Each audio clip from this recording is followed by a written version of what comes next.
साथ ही इस वीडियो को ज़्यादा से ज़्यादा लाइक करें, कमेंट करें, शेयर करें और चैनल को सब्सक्राइब करना ना भूलें।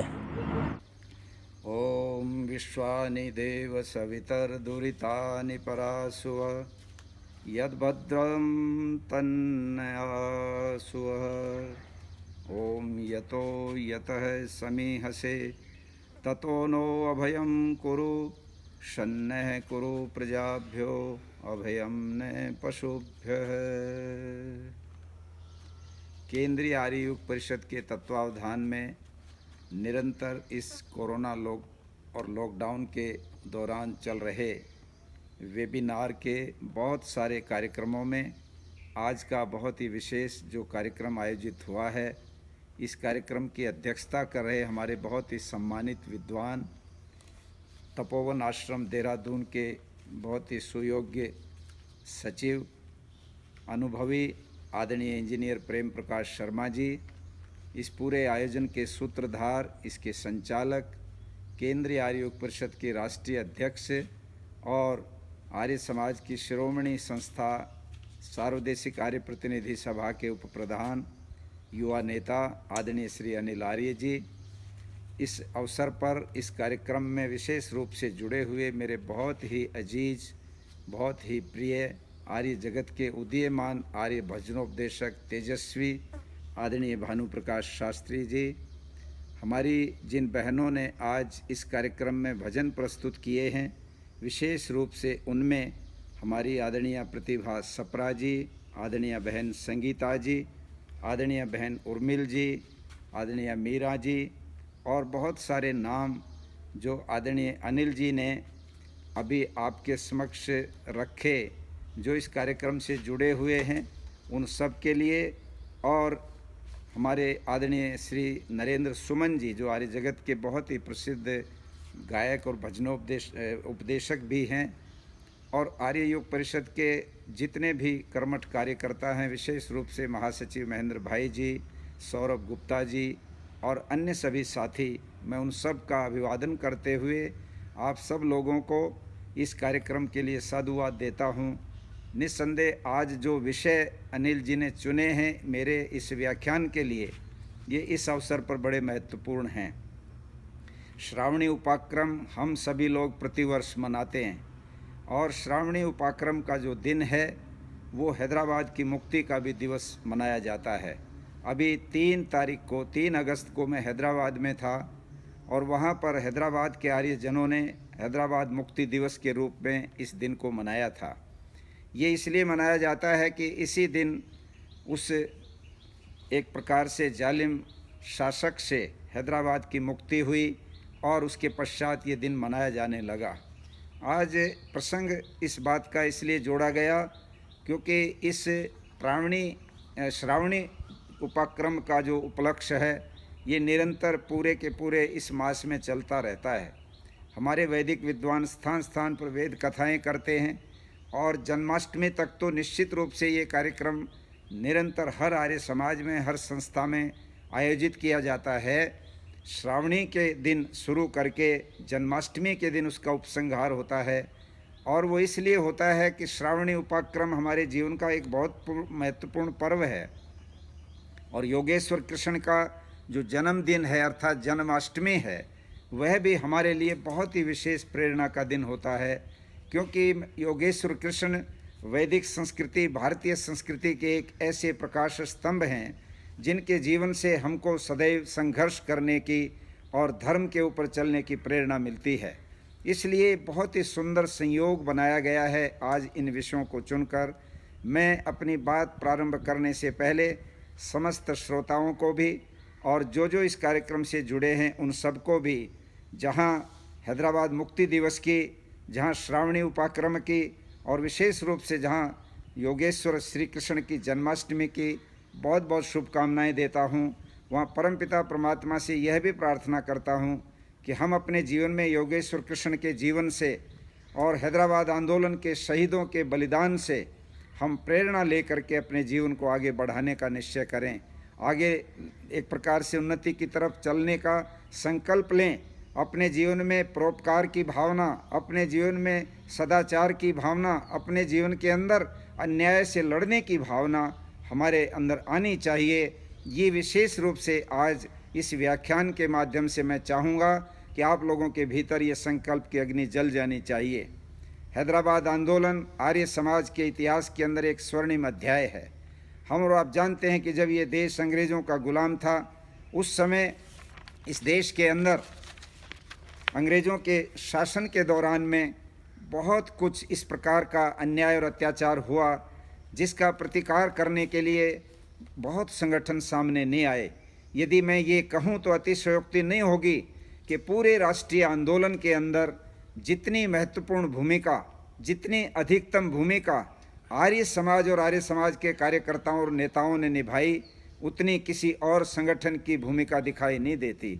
मैं तो ये कह सकता हूँ, बड़े दावे के साथ कह सकता हूँ कि 1857 की क्रांति की अग्नि जिस समय बुझने लगी, उस समय स्वयं महर्षि दयानंद सरस्वती और उनके गुरु स्वामी विरजानंद जी के प्रेरणा और उनके मार्गदर्शन में, उनके नेतृत्व में, उनके एक प्रकार से उत्साह के द्वारा इस देश के उन तमाम क्रांतिकारियों ने, उन तमाम राजे महाराजाओं ने संगठित होकर के अंग्रेज़ों का एक प्रकार से विरोध किया, उससे लड़ने का संकल्प लिया कि जो इस भारत के अंदर विभिन्न राज्य और रियासतों के अंदर शासन चलाते थे, उन सारे शासन चलाने वाले रियासतों के मालिकों को स्वामी विरजानंद जी ने प्रेरित किया, स्वामी दयानंद जी ने प्रेरित किया और राष्ट्रीय आंदोलन की नींव उन्होंने बड़ी मजबूत की। 1857 की क्रांति आगे बढ़ी और करते करते महर्षि दयानंद से प्रेरणा लेकर अनेक ऐसे वीर पैदा हुए जिन्होंने आज़ादी के आंदोलन के लिए अपनी शहादतें दी। स्वामी दयानंद जी के परम शिष्य श्याम जी कृष्ण वर्मा उन्हीं की प्रेरणा से लंदन गए और लंदन में जाकर के उन्होंने इंडिया हाउस की स्थापना की, जहां पर सारे क्रांतिकारी जो इंग्लैंड में चले गए थे वे इंडिया हाउस में इकट्ठे होकर अपने देश को, अपने राष्ट्र को स्वतंत्र कराने की योजनाएं बनाया करते थे। उन्हीं श्याम जी कृष्ण ने अमेरिका में जाकर के लाला हरदयाल की उपस्थिति में एक प्रकार से नई राजनीतिक पार्टी को जन्म दिया, जिसको गदर पार्टी कहते हैं, और वो पार्टी जो है बाद में आज़ादी के आंदोलन के रूप में एक बहुत बड़े संगठन के रूप में परिवर्तित हुई। श्याम जी कृष्ण वर्मा से अलग महर्षि दयानंद की प्रेरणा से शहीद आजम सरदार भगत सिंह के दादा सरदार अर्जुन सिंह जी ने उनके शिष्यत्व को स्वीकार किया, उनके हाथों से यज्ञोपवीत धारण किया और वे प्रतिदिन यज्ञ किया करते थे। और सरदार अर्जुन सिंह ने एक सिख होते हुए आर्य समाज की दीक्षा ली, आर्य समाजी वो बने और उनके सभी सुपुत्र, जिनमें सरदार किशन सिंह जिनका बेटा भगत सिंह था और सरदार अजीत सिंह, सरदार स्वर्ण सिंह, सारे के सारे उनके जो पुत्र थे वो इस देश के लिए शहीद हुए। उन्होंने जहां आर्य समाज की विचारधारा को प्रचारित और प्रसारित किया, वहीं पर इस देश के आंदोलन में भी आगे बढ़कर के भूमिका निभाई। और स्वयं शहीद आजम भगत सिंह तो आज एक प्रकार से पूरे इतिहास के पन्नों के ऊपर स्वर्णिम अक्षरों में लिखा हुआ जिसका नाम साथियों, इस वीडियो को ज़्यादा से ज़्यादा लाइक करें, कमेंट करें, शेयर करें और चैनल को सब्सक्राइब करना ना भूलें। इस क्रांति के इतिहास को एक नया एक प्रकार से क्लेवर दिया, एक नए रूप में उसको प्रस्तुत किया कि कैसे छोटी उम्र के नौजवान भी आज इस देश को आज़ाद कराने के लिए एक तरह से समर्पित हो रहे हैं। ये एक लंबी कहानी है जिसमें आर्य समाज की भूमिका हम लोग अच्छी प्रकार से देख सकते हैं। मैं यहाँ पर आपको जो आज का विषय है उसकी तरफ ध्यान आकृष्ट करते हुए हैदराबाद के आंदोलन से जोड़ना चाहता हूँ। सन 1930 के आसपास हैदराबाद के अंदर कोई भी पार्टी, कोई भी संगठन ऐसा नहीं था जो वहाँ पर सार्वजनिक कामों में आज़ाद राष्ट्रीय आंदोलन के साथ जुड़ करके काम करता हो।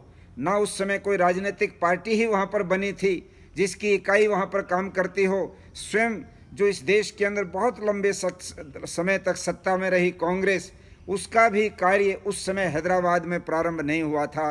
उस समय आर्य समाज ने अपना कार्य शुरू किया और 1931 में सार्वदेशिक आर्य प्रतिनिधि सभा के प्रधान महात्मा नारायण स्वामी जी की अध्यक्षता में आर्य समाज सुल्तान बाजार हैदराबाद के अंदर आर्य प्रतिनिधि सभा की स्थापना की गई और वो एक केंद्रीय संगठन बनने के बाद पूरे के पूरे उस निजाम के रियासत के अंदर प्रचार करना शुरू किया। आर्य समाज के लोगों ने गांव-गांव में इकाइयाँ शुरू कर दी बनानी और आर्य समाज का मतलब एक राष्ट्रवादी संगठन, आर्य समाज का मतलब एक क्रांति, आर्य समाज का मतलब एक विद्रोह, और इस तरह के जिसकी पहचान बनी हुई हो वो उस हैदराबाद और पूरे के पूरे उस आंध्र प्रदेश के रियासत के अंदर गांव-गांव में वो संगठन फैल गया था।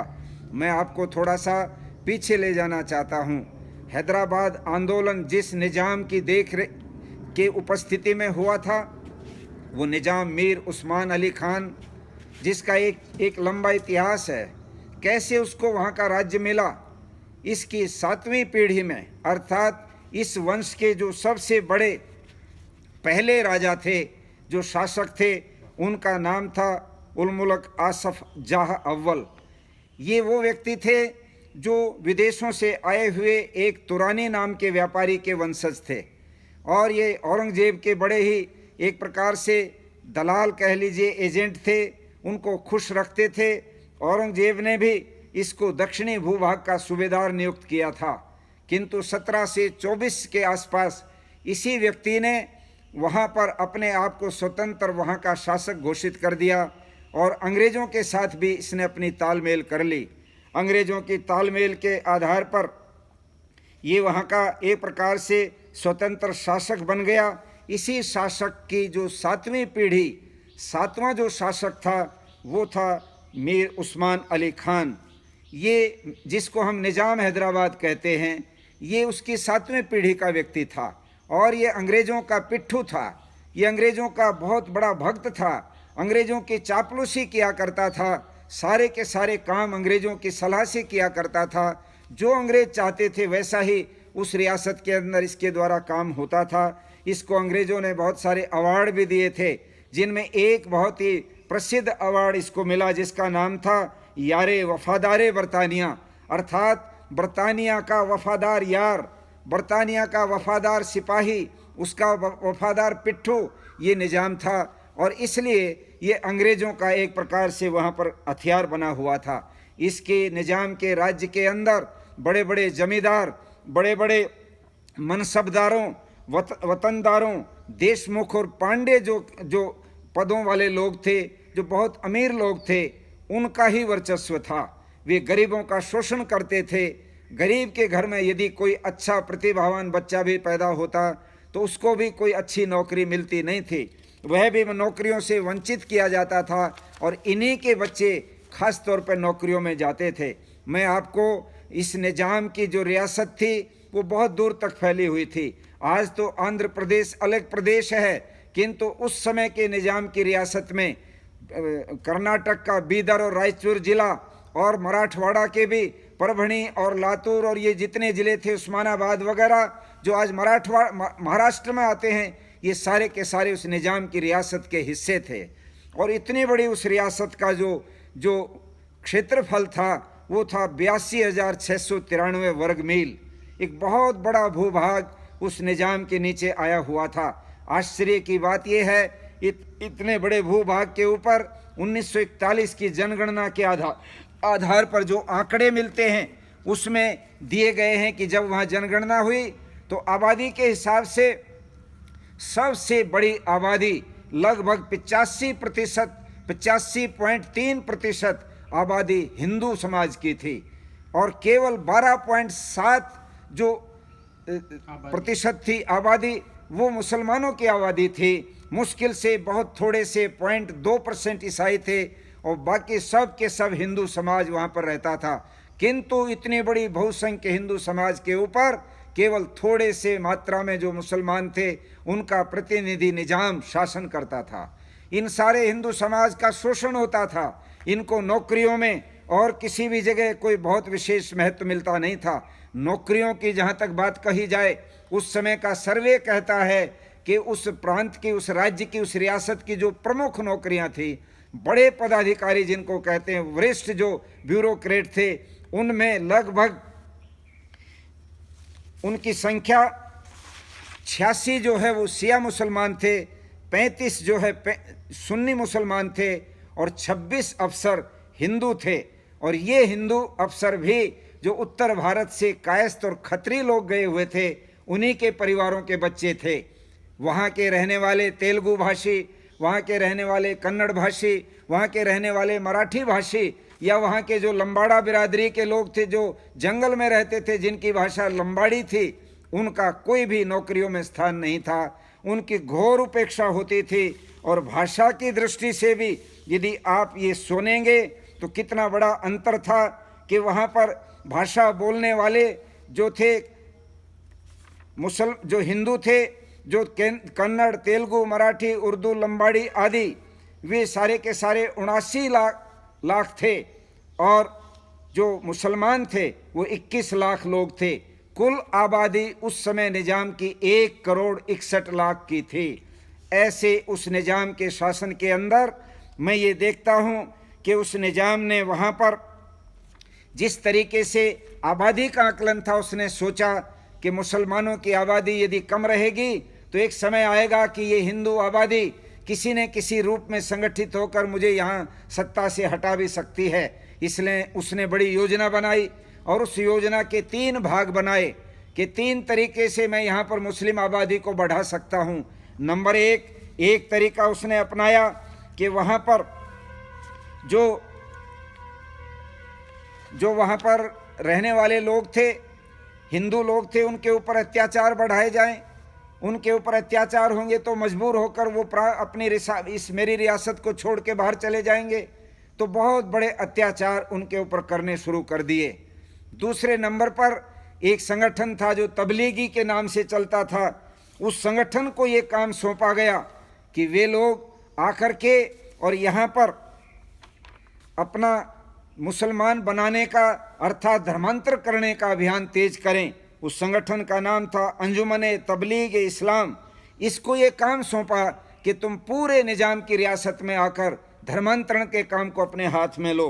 और तीसरा जो काम था, जो योजना थी, वो थी कि बाहर के प्रांतों से बहुत बड़ी संख्या में मुसलमानों को एक तरह से लालच देकर, लोभ देकर, यहाँ पर उनको अच्छे अवसर और नौकरियों के प्रलोभन दे करके बड़ी संख्या में उनका स्थानांतरण करके हैदराबाद और निजाम की रियासत में उनको बसाया जाए और उनको शरणार्थी कह करके बसाया जाए। जो बाद में चल करके लगभग 12 लाख मुसलमान उत्तर भारत से निजाम ने अपनी रियासत में बसाए और वो वहाँ पर बसाए गए जहाँ से अत्याचार से पीड़ित होकर वहाँ का हिंदू समाज उन स्थानों को छोड़ करके दूसरी जगह पर चला गया था। उनके मकान खाली पड़े थे, उनकी ज़मीनें खाली पड़ी थी। उनके ऊपर ये जो मुहाजिरीन थे, ये जो बाहर से बुलाए शरणार्थी थे, इनको ला करके बसाने का काम किया। इसमें भी जब वो सफल नहीं हुआ तो उसने अत्याचारों का जो क्रम था वो तेज कर दिया।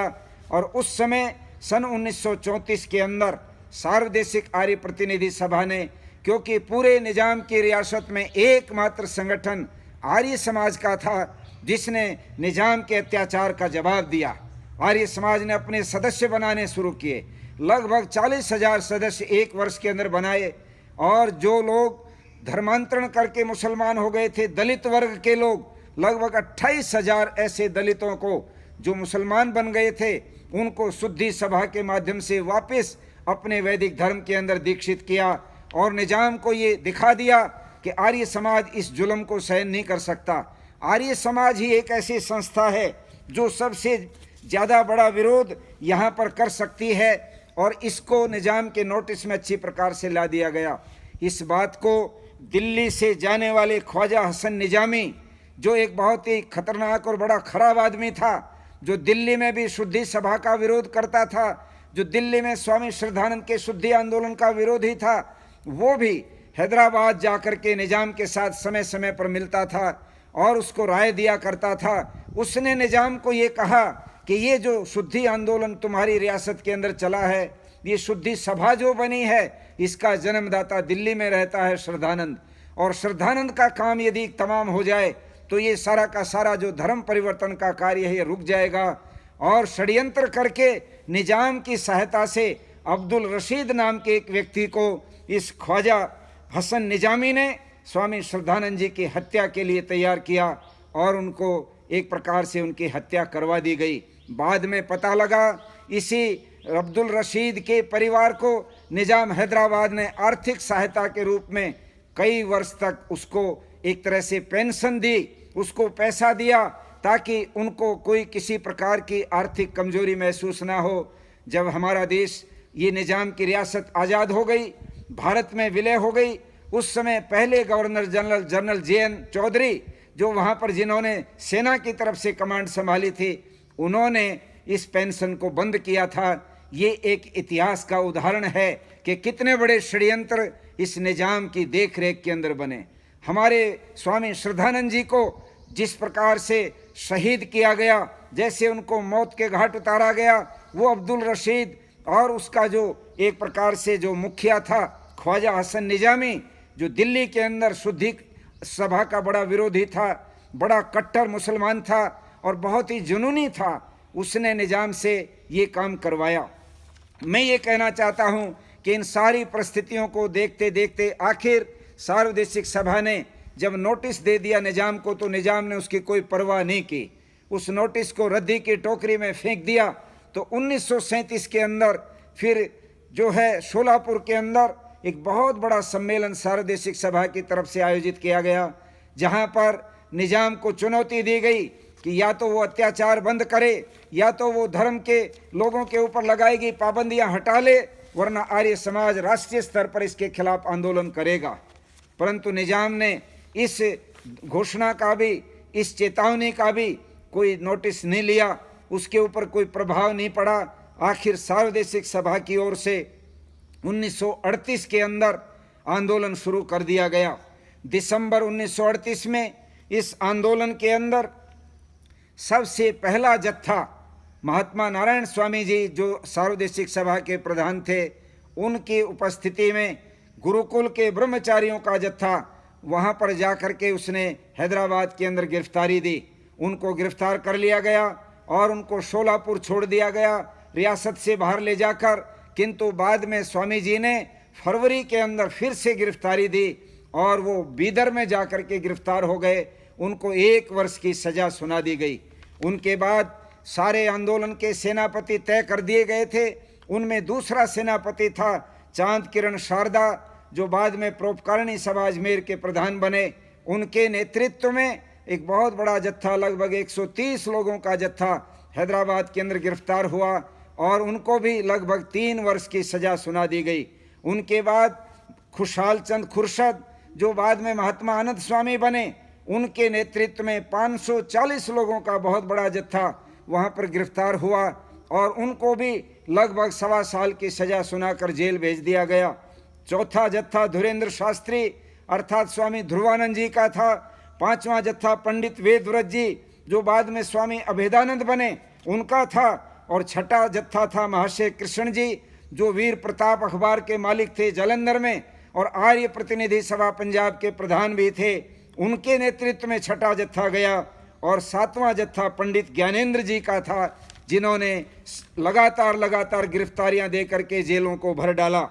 हमारे हैदराबाद उस रियासत के निजाम की रियासत के अंदर रहने वाले जो वहाँ के आर्य नेता थे, उनमें श्री शेषराव बाघमारे, श्री दत्तात्रेय प्रसाद, श्री दिगंबर राव जी, पंडित नरेंद्र जी, श्री विनायक राव विद्यालंकार जी, श्री गणपत राव जी और अनेक ऐसे बड़े बड़े आगे बढ़े हुए और समाज के अंदर जिनका प्रभाव था, वो अग्रणी नेता अपने अपने जत्थों के साथ गिरफ्तार होते चले गए।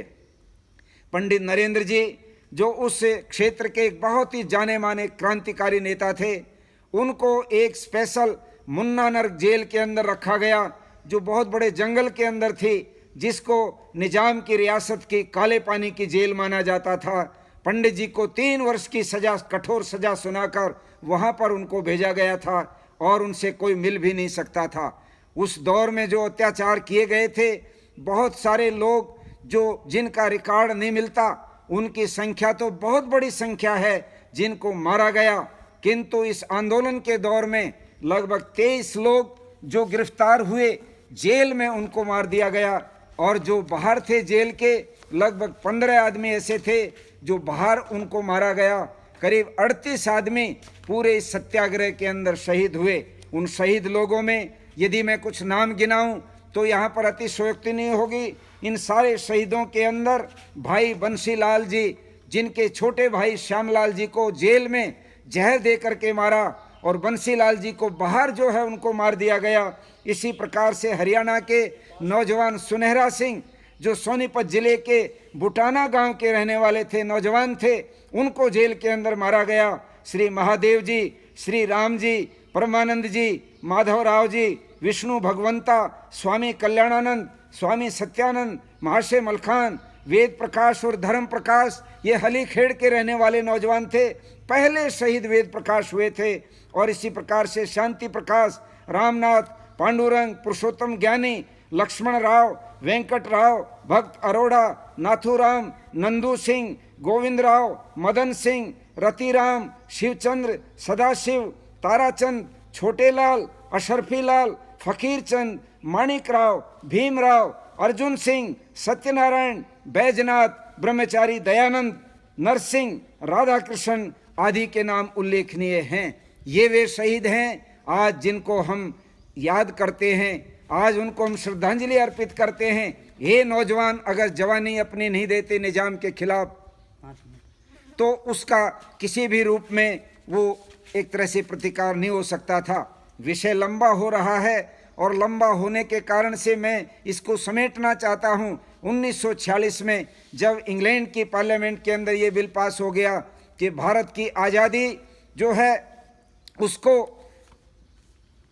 हम अब पूरा देना चाहते हैं और उसमें भारत का विभाजन होगा पाकिस्तान और भारत के रूप में, उसने 3 बातें रख दी कि जो रियासतें भारत के अंदर शामिल होना चाहते हैं उनको स्वतंत्रता है वो हो सकते हैं, जो पाकिस्तान में होना चाहते हैं वहाँ हो सकते हैं, और जो किसी में भी नहीं जाना चाहते वो स्वतंत्र भी रह सकते हैं।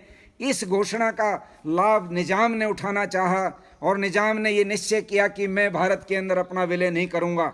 जब निजाम ने ये घोषणा कर दी कि मैं स्वतंत्र हूँ, मैं भारत में विलय नहीं करूँगा, तो आर्य समाज सबसे पहले आगे आया और उसने उसके खिलाफ पूरा विद्रोह खड़ा कर दिया, आंदोलन खड़ा कर दिया। और आर्य समाज के बहुत ही क्रांतिकारी सपूत नारायण राव पवार और उसके साथियों ने, जिनमें गंगाराम थे, जिनमें बालकिशन रेड्डी थे, जिनमें नारायण स्वामी थे, जिनमें जगदीश थे, ये सारे के सारे लोगों ने निजाम के ऊपर बम फेंकने की योजना बनाई और बाद में वो बम फेंका गया दिसंबर 1947 के अंदर, परंतु निजाम बच गया।